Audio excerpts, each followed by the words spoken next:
মেজাবিন যখন কাজে আসলো তখন ও প্রথম দিকে ওর একটা কাজ, অনেক একদম শুরুর দিকে। তো হঠাৎ স্ক্রিনে দেখি ভালো লাগলো মেয়েটাকে, বললাম যে মেয়েটাকে, তখন শুনলাম অলিক ভাইয়ের বোধহয় কোনো কাজ ছিল বা কিছু। ফোন করলাম, বললো ওর নাম মেজাবি। কেন যদি ভাই কী হয়েছে? না কিছু না, ফোন নাম্বারটা দেওয়া যায় নাকি, একটু কথা বলতাম। তো ফোন করলাম, ও তখন আমাকে চিনতে পারেনি। তো আমি বললাম যে আচ্ছা আমার নাম অমুক, তো আপনার এই কাজটা দেখেছি, ভালো লেগেছে আমার কাছে।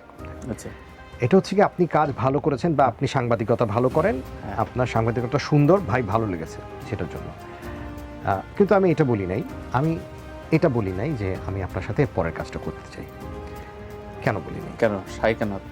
আচ্ছা, এখানে দুটো ব্যাপার। একটা হচ্ছে গিয়ে যে ধরেন আপনি যদি পরিচালক হন, আপনি যদি আমাকে, হ্যাঁ এটা ঠিক যে অনেক পরিচালকের বলে যে যারা যোগাযোগ করে নামটা তাদেরই মাথায় থাকে, কিন্তু আপনি একটা স্ক্রিপ্ট রেডি করছেন, তাতে একটা চরিত্র আছে, তাতে আপনার একজনের এটা আপনার স্বাধীনতা যে আপনি এখানে কাকে দেখতে চাইছেন।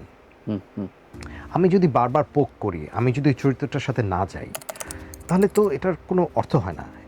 এটা আমার জন্য বিব্রতকর, আপনার জন্য। আচ্ছা জিতু ভাই সিনিয়র একজন মানুষ বারবার ফোন করতেছে, বিব্রতকর।